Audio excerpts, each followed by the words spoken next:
Don't forget the storms you've already been through.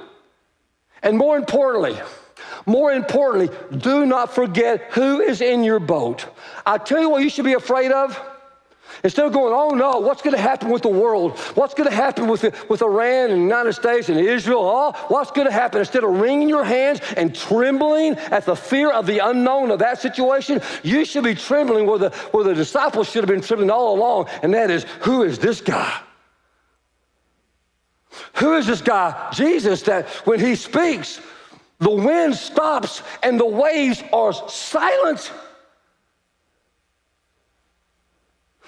That's what should make you tremble. That's what should make you stop in your tracks. Because if he is who he says he is, and I believe that he is, he does not calm the wind and the waves, he silenced death. So on the third day, he walked out of that tomb.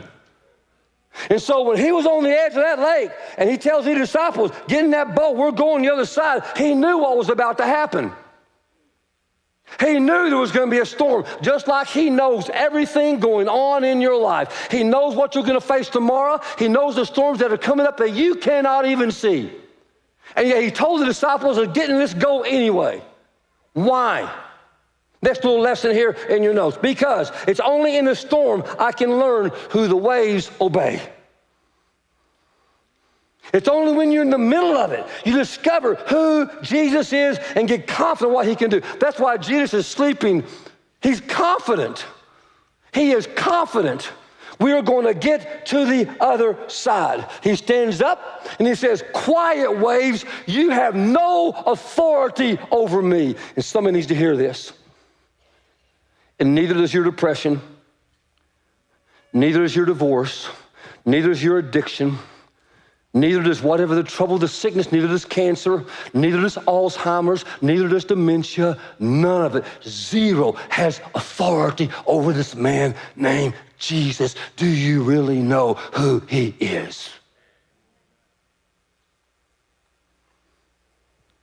And I know this story is true because I know it changed those guys.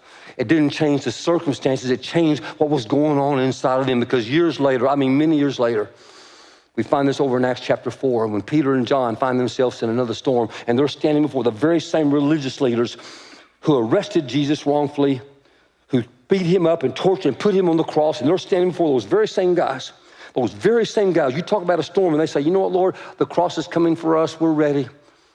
Here's what the scripture says, and I love this. It says, then they saw, the religious leaders, they saw the courage of Peter and John.